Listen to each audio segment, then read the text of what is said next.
అధికారం కోసం జనసేన టీడీపీ చేతులు కలపలేదని ఏపీ భవిష్యత్తు కోసం పొత్తులు పెట్టుకున్నామని నారా చంద్రబాబు స్పష్టం చేశారు. రాష్ట్రంలో జగన్ సైకో పాలన నడుస్తోందని ఆయన ఎద్దేవా చేశారు. వైసీపీ ప్రభుత్వం పలు సంస్థలను ధ్వంసం చేస్తోందని బాలకృష్ణ ధ్వజమెత్తారు. విద్యార్థులకు ఉపకార వేతనాలు మంజూరు చేయకుండా జగన్ సర్కార్ ఇబ్బందులకు గురి చేస్తోందని విమర్శించారు. టీడీపీ జనసేన కలిసి తాడేపల్లిగూడెంలో ఏర్పాటు చేసిన జెండా సభకు వివిధ ప్రాంతాల నుంచి ఇరు పార్టీల కార్యకర్తలు అభిమానులు భారీగా తరలివచ్చారు.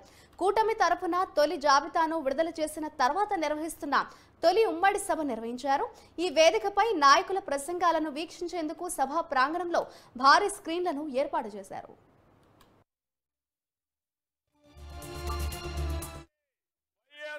కాంగ్రెస్ దొంగలున్నారు, దొంగల పైన పోరాడుతున్నాం. రాష్ట్రాన్ని కాపాడుకోవడం కోసం రెండు పార్టీలు కలిసిన తర్వాత జరుగుతున్న మొదటి ఎన్నికల ప్రచార సభ ఇది. ఈ సభ ఆంధ్రప్రదేశ్ రాష్ట్రం యొక్క దశ దిశ మార్చబోతుంది. అహంకారంతో రాష్ట్రాన్ని విధ్వంసం చేసిన పాలకుల్ని తరిమి తరిమి కొట్టడానికి ప్రజలు సిద్ధంగా ఉన్నారు. ఈ తాడేపల్లిగూడెం సభ చూస్తే తాడేపల్లి ప్యాలెస్ కంపించిపోతుంది. అవునా కాదా అని మిమ్మల్ని అడుగుతున్నా. ఈ సభ స్పందన శుభ సూచకం. త్వరలో రాష్ట్రానికి మళ్ళీ నవోదయం అది జరుగుతుంది. వచ్చే ఎన్నికలు రాష్ట్రానికి అత్యంత కీలకం. అందుకే రెండు పార్టీలు కలిసి బరిలో దిగాయి. మేము చేతులు కలిపింది మా కోసం కాదు, మా పార్టీల అధికారం కోసం కాదు, నా కోసమో పవన్ కళ్యాణ్ గారికి అధికారం కోసం కాదని మరొక్కసారి మీ అందరికీ విజ్ఞప్తి చేస్తున్నాను. మేము చేతులు కలిపింది రాష్ట్రం కోసం, 5 కోట్ల భవిష్యత్తు కోసం.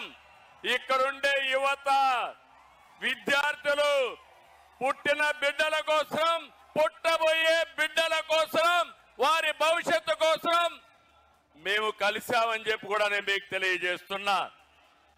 విధ్వంసమైన రాష్ట్రాన్ని నిలబెట్టడానికి చేతులు కలిపాం. తెలుగుదేశం పార్టీకి ఉన్న బలం తెలుగుదేశం కార్యకర్తలు. ఏ ప్రపంచంలో ఏ పార్టీకి లేనది కార్యకర్తలు మన తెలుగుదేశం పార్టీకి ఉన్నారు. అటువంటి ఒక నిబద్ధతతో, ఒక అంకుట దీక్షతో, ఒక క్రమశిక్షణతో ఈ యొక్క పార్టీని ముందుకు నడిపిస్తున్నారు. అలాగే ఈ యొక్క రాష్ట్ర అభివృద్ధి కోసం, సంక్షేమం కోసం, అన్ని తరగతుల సంక్షేమం కోసం ఎన్నో అభివృద్ధి కార్యక్రమాలు అటు రామారావు ఉన్నప్పుడు దాంతో చంద్రబాబు నాయుడు గారి నాయకత్వంలో ఎన్నో అభివృద్ధి కార్యక్రమాలని, పథకాలని ప్రవేశపెట్టడం జరిగింది. ఇక చెప్పుకుంటూ పోతే కోకొల్లలు. ఇక ప్రస్తుతం ప్రభుత్వం చూస్తున్నాం, అన్ని వ్యవస్థలను నిర్వీర్యం చేసేసి ఇవాళ చంద్రబాబు నాయుడు గారు నాడు మనం ఇవాళ చూస్తున్నాం. విద్యార్థులకి స్కూల్ ఫీజు రియంబర్స్మెంట్ లేకుండా చేసి, అలాగే డ్రిప్ ఇరిగేషన్ రైతులకైతేనేమి.